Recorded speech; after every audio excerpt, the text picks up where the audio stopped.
L'info écho avec Capital. On commence ce flash par le chiffre du jour. 85 millions, c'est le nombre d'exemplaires du Trône de Fer vendus dans le monde. Alors que le premier épisode de la dernière saison de Game of Thrones sera diffusé ce dimanche aux États-Unis, le phénomène fait également les beaux jours du monde de l'édition. La série est en effet adaptée d'une saga littéraire débutée en 1996 et baptisée A Song of Ice and Fire en anglais et Le Trône de Fer en français.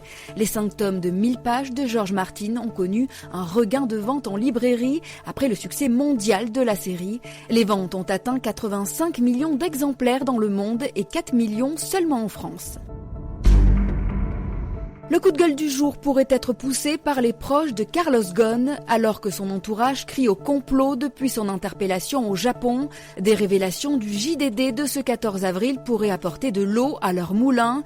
Il révèle que le gouvernement japonais aurait bloqué le projet de fusion entre Renault et Nissan au printemps 2018. Un projet pour lequel avait été mandaté Carlos Ghosn, qui a finalement été débarqué de la société après des révélations de possibles fraudes financières. Pour son entourage, le fait que Carlos Ghosn ait été écarté est directement lié à sa volonté de fusionner les deux sociétés, une volonté à laquelle le Japon se serait farouchement opposé.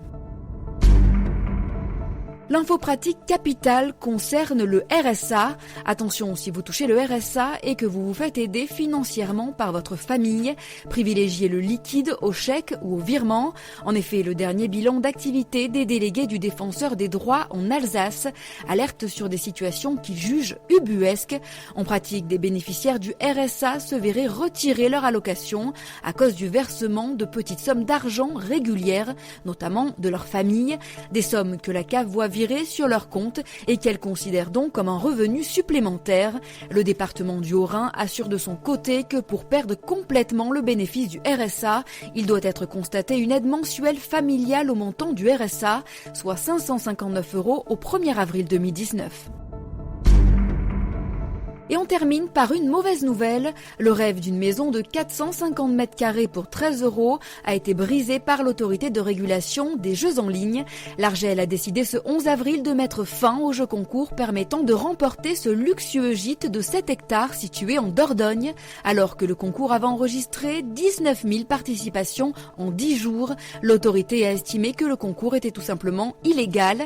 Les propriétaires pensaient avoir contourné l'interdiction des jeux de hasard en introduisant le savoir-faire du joueur qui devait répondre à des questions. Mais l'Arjel met fin à tous les espoirs des participants du concours et assure que l'article du Code de sécurité intérieure de 2014 interdit cette notion de savoir-faire. C'était l'info écho avec Capital.